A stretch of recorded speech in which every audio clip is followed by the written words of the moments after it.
I just made a video about some of my seed adventures for ant plants. So in this video, I'm just going to be talking about the other plants that are not the seedlings, still in this terrarium. And I have another video coming up about my big Wistuba order. So I have a whole bunch of new ant plants, but those are going in my grow tent. So in here, there's not too much room left. But I did mention in my seed video that I was going to move out this mother plant. That was the M. schlatterii mother plant, which is this guy. Because it dropped all its leaves. It might be too hot in here for it. And they did say this guy was temperature tolerant, but maybe not that tolerant. But it was also covered in sphagnum moss, so I removed all the moss.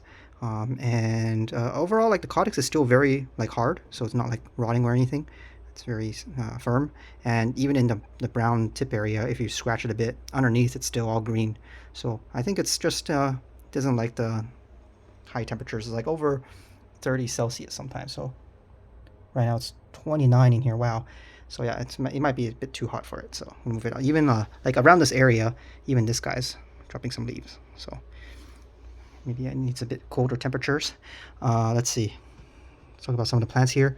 In the corner here is the Squamellaria immerbis. So this one's supposed to grow like a cucumber, like a long cucumber. Although you're not supposed to like move it around too much so it doesn't get confused about where the light is. And I did move it around a bit, so it is kind of like twisted a tiny bit, but hopefully it reorients itself to the right direction. And it was covered in like moss, so I guess maybe that's not too good for it, for its directionality either. Over here is a bunch of what's it called, iridescent Selengia species, genus. This one is a Selengia I cannot pronounce these names, Wildownii. And then there's another one, the other one beside it is Uncinata, Selengia uncinata. And yeah, they are supposed to be green and blue iridescent, but they're just getting too much light. So when they get too much light, they just end up like red like this. I thought it was dying. I thought it was like dead when it was all red. But apparently that's just how it looks like when it's getting too much light. And it's like, you can see it's not dead because it just keeps growing and extending its roots everywhere. So I need to move it out. It really just can't be controlled. But you could see it kind of has some bit of iridescence on this leaf here. But yeah, if it gets too much light, the red pigment just drowns it out. So need to move it out.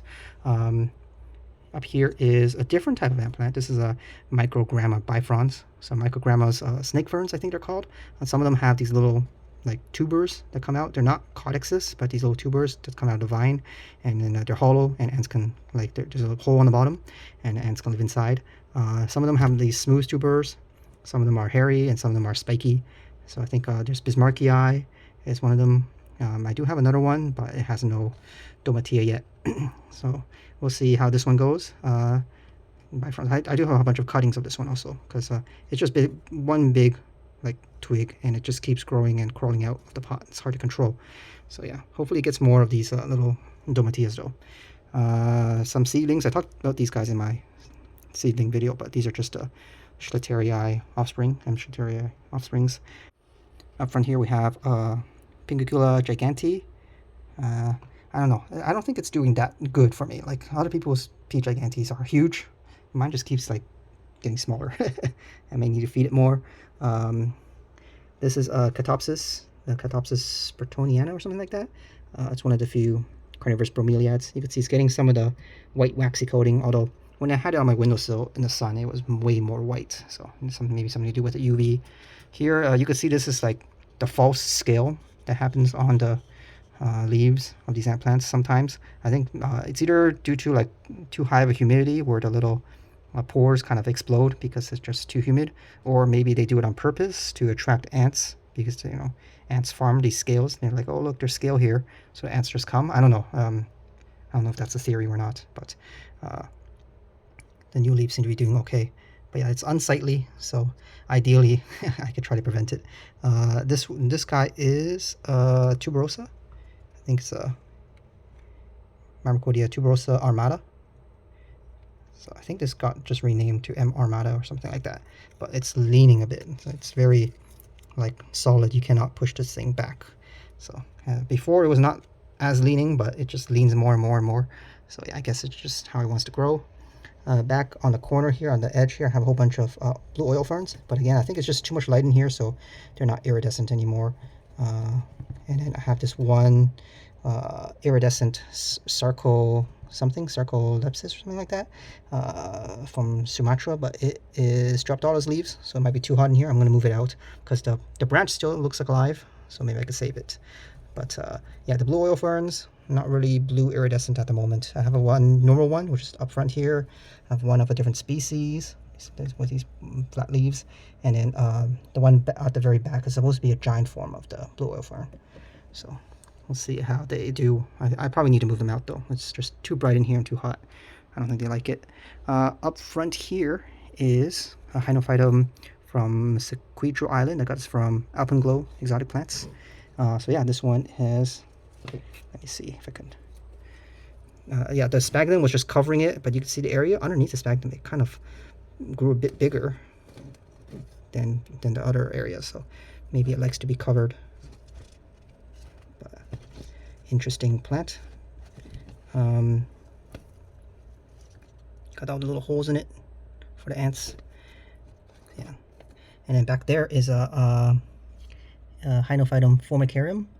It was also covered in sphagnum, so you can see its roots are getting kind of venturous coming out into the sphagnum, but they might dry off now that there's no more sphagnum on top of it anymore.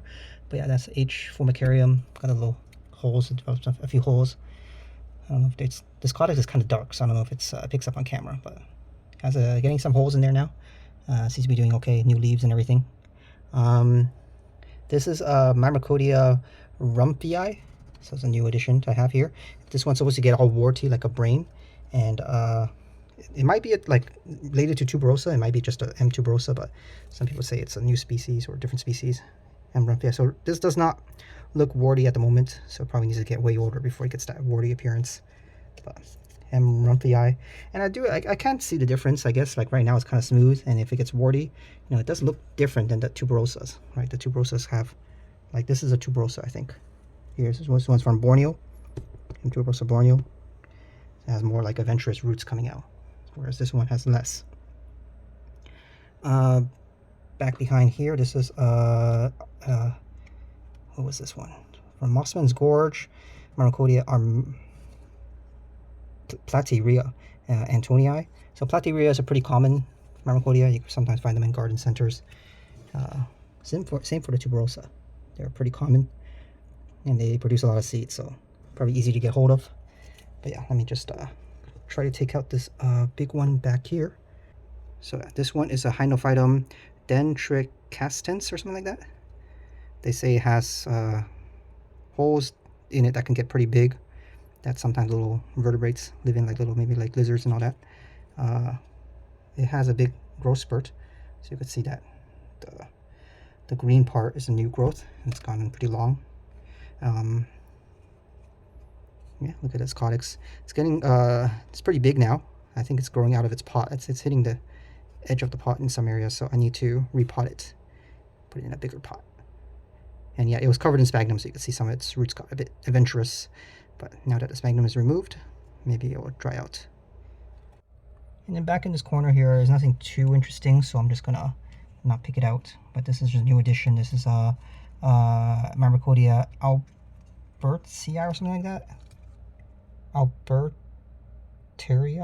subspecies incompta.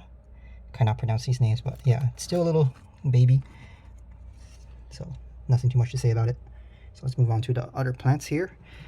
We have a few. This one is Hydnophytum sp from Persilis Pass. It could be a radicans from the radicans group, but I heard this one is supposed to be like more of a highland, but it's growing okay in this lowland terrarium. So I think I have two of these.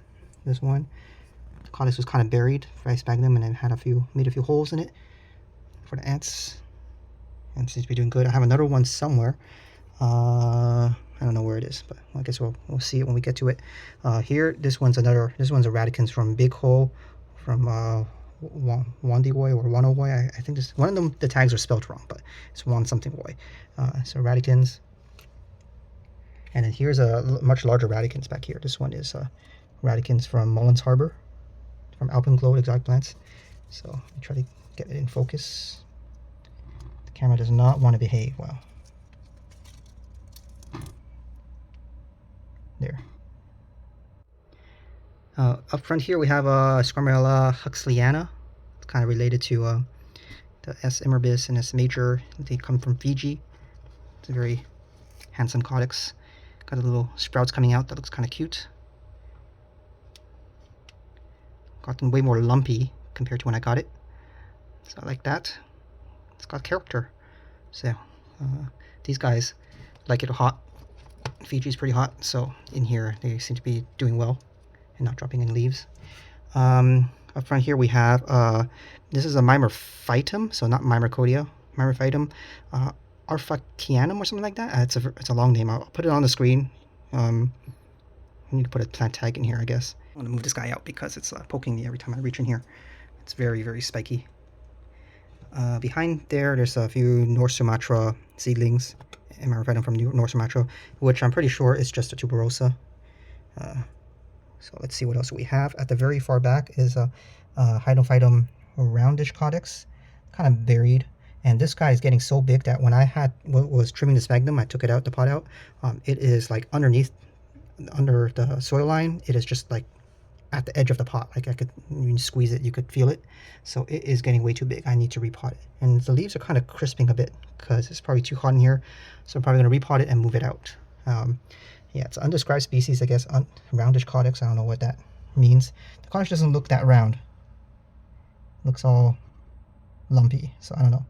And then behind that is Lecanopteris linguiformis, which I don't think is actually one of the ant plants because I cannot find any information about it. It's just I don't know why it's in the Lecanopteris genus, but it might not be an ant plant. What else do we have? This is Hydnophytum, another radicans from Big Hole. So I think this one is the same as, yeah, this one. So I have two for some reason. I think one came free when I got it from Alpenglow. Behind here, this guy's pretty handsome. Let's take it out. This is Myrmecodia CF Sterophylla. So CF I think means it's you know, it looks like Sterophylla. It could be that species, but no, not entirely sure. But otherwise, it looks very cool. Got the dark caudex. Has tiny little holes around it. Let me try to turn it around at the back. Little holes on this side. Get the focus right. And it's pretty spiky. The little root thorns that's going on. So let me put this back. I do want to take out the Squamellaria major back there, but we're all getting into it. We can take a look at the radicans. Pretty cool. Oh, I guess let's take a look at this guy. This is a Hydnophytum Longistylum. I think this was renamed to a different species, so it's not Longistylum anymore. But yeah, doing okay, I guess. All right, got to the big one back there in the corner. This is a Squamellaria major. See, it's very lumpy with a lot of little adventurous roots that come out. It could get pretty hairy with these roots. And it has formed a few holes on it now. So I know the holes are for the ants, but of course I don't have any ants in here. But they don't need ants to live. It's just like carnivorous plants. They don't need to eat anything to live. But, you know, they grow faster if you provide it with some fertilizer. But I do like the holes because, you know, that's what we grow these ant plants for. They look all weird with the holes in them. So I think it has made two little holes. And yeah, otherwise nice and lumpy Squamellaria major. Alright, so now we get to the ant ferns. I think these are just the last three plants I'm going to talk about. I mean, I'm not going to talk about all the other seedlings in my seedling video, as I mentioned. We already talked about the Tuberosa Borneo. These are some sensitive plants I have up here. They aren't doing too hot. I don't know why. Maybe it's too hot for them. Maybe just, I think it's the soil. They don't like the soil. It's too like compacted or something for them. So yeah, I don't know. The mother plant did fine. These are seedlings from the mother plant, but of course they're like annuals, so the mother plant eventually would die. And it never took off again. I don't know. But anyways, let's talk about the ant ferns. So ant ferns are from the Lecanopteris genus, and they are like very alien looking. They have these hollow, like rhizome kind of thing. Some of them are hollow. Some of them, like, they're distinct in that the middle part will be hollow, and then its branching parts will be solid. And some of them, I think just Mirabilis is not hollow at all. It just uses plates. So it's the living spaces between the bark and the plate of the plant. So I have a whole bunch coming in from my Wistuba order, so I'll talk about those in a different video, but I do have 3 in here, and they look very alien. This one is Pumila. Pumila, nice. I think it needs a repot. You can see it's curling like around the edge of the pot because cannot find any room anymore, so it definitely needs a repot. I think it's making a few divisions on the side here. Probably cut this up into 2 or 3 plants for divisions if I wanted to. But yeah, it's like crawling out of its pot. These guys grow pretty fast, and they don't have too much roots, so they need like a very shallow pot that's wide. So maybe better for mounting. I need to mount it on a plate or something. So this is a Pumila. Up next, this one is very alien looking. This one is a Bagui or something like that. I cannot pronounce his name, but look at it. Oh my lord, absolutely monstrous. Those are the roots that it uses to like cling onto trees, and then inside it'll be like hollow.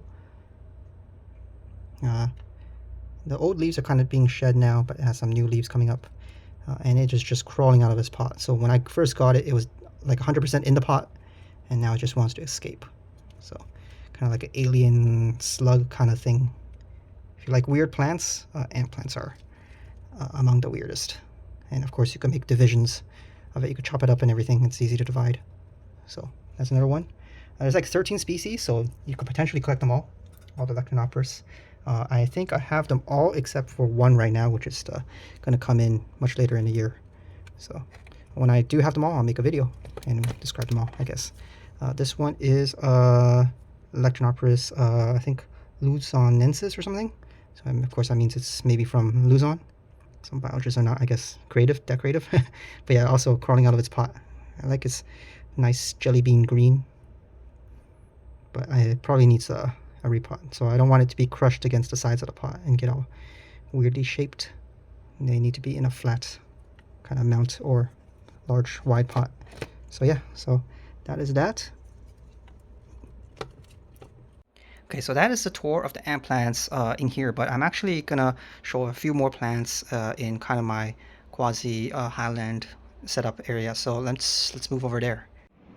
So this is the Highland tent. I don't have enough time to show off all the plants. I'll make a separate video for for the veitchii and all that. You can see like the new Candy Dreams picture opening, nice and red. Got some nice old Candy Dreams also pictures. Have a new Jeff Long picture back there. But we're here to talk about ant plants. I'll just take a peek at some of the other veitchii. But yeah, I have a lot more veitchii now. Gotten a bit crazy with the veitchii. All the bagged plants are from Wistuba. This is from my large Wistuba order. But yeah, they're not in this tent. These are just a few. I didn't get too much Highland plants from Wistuba. It's mostly lowland ant plants. But yeah, they're still acclimating from in the bags. Got a cobra back here, veitchii cobra. Nice. Okay, but anyways, we're here to talk about the ant plants. I'll make a video about the other plants in the future. So yeah, so one of my dream plants to have is the Hydnophytum caminifrum, but I really want to get one started from seed. So I want to see its full growth process all the way from when it's very little. So, but anyways, this is the next best thing. I have a few mature specimens. Of course, caminifrum is the one with the chimneys. You can see these big holes. They could be more round holes. This one's a bit squished. I don't know why, but I guess there's some variation in there. But yeah, they have these chimneys. So the chimneys can get pretty tall, like once they grow a bit. As in like this one's a bit of a taller plant, but the chimneys themselves can extend quite tall. And nobody knows why they have these chimneys yet. So I don't know if it's to catch rain or if like it's too big for ants. So maybe like invertebrates live in there, like maybe frogs, but I think when they first looked, they haven't seen anything obvious yet. So who knows what they are for. They kind of like form some shapes or something like that. I forget what they were talking about, but yeah, it's kind of a mystery right now. Maybe one day they will figure out why they have these chimneys. But yeah, I have 2 H. caminifrums. They kind of like highland conditions, so I have them in here. It's pretty cold up here. The air conditioner is blowing. It's about I had the tent open, so it's about 18 Celsius now, but when it was closed it was like 15 Celsius. Behind here is another ant fern. This one is a Highland one. This is Lecanopteris darnadii or something like that. And you can see it's got this spiky codex. This one's fairly new, so you see when I pot them up, they're like this, right, before they crawl out of the pots. So I don't like, pot them up with them leaving the pot already. They're usually like this, but they grow pretty fast and they quickly leave their pot. This Darnadii has some nice leaf patterning. I don't know if anyone cares about the foliage. Most of us just look at the codex, but some people like the leaves. So you can see the weird veins on the leaves. This old leaf needs to be cut, but new leaves seem to be doing fine. And then I have two more here. This one is Chrysacantha, and its partner is the Ceruleae. So these are two similar species, but one has blue flowers, which is the Ceruleae, and the Chrysacantha has white flowers. The Chrysacantha seems to be doing fine. Anthorrhiza Chrysacantha. Look at the patterning on its codex, and the thorns, mean-looking thorns. The thorns are multi-pronged, and they spike out all these weird ways. So every time I reach my hand in here to take care of the Nepenthes, this guy pokes me. But yeah, this one seems to be doing fine. It's pretty cold. Even right now, the pot I'm holding is very chilly. But its partner Ceruleae has not been doing as good. So maybe this one needs to be a bit warmer. Let me try to get it out without ruining the Jeff Wong picture. So this one, I mean, the codex is still fine. It's not rotten or anything, but it's dropped all its leaves, and it's not making any new ones. So I don't know what is up. Maybe it's too cold. If you grow Ceruleae, tell me if 15 Celsius is too low for it.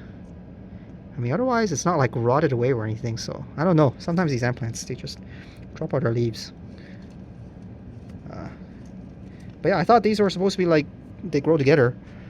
So I don't know. Maybe it needs to be not as cold. But yeah, that is pretty much it for the ant plant tour. I'm gonna have way more. Maybe I could give a little sneak peek. So yeah, so it is a little sneak peek of what's to come. All the bagged plants are new plants from Wistuba. So a lot of ant plants. Just a bit of a acclimatization on them for now. And here's the lowland, kind of lowland, intermediate terrarium. I don't know, some of the VGIs, which are just getting too big, are evicted here. This is a 207. This 207 opens up pretty nice, but I don't like how it ages. I don't have a good example of an age picture. Maybe this one back here, but it gets kind of washed out or dirty looking. Yeah, it's like that, or this picture down there, right? So I don't know. When you get expensive VGIs, well, this one wasn't expensive. This one I just grew out from a tiny little plant. It just grew way too fast.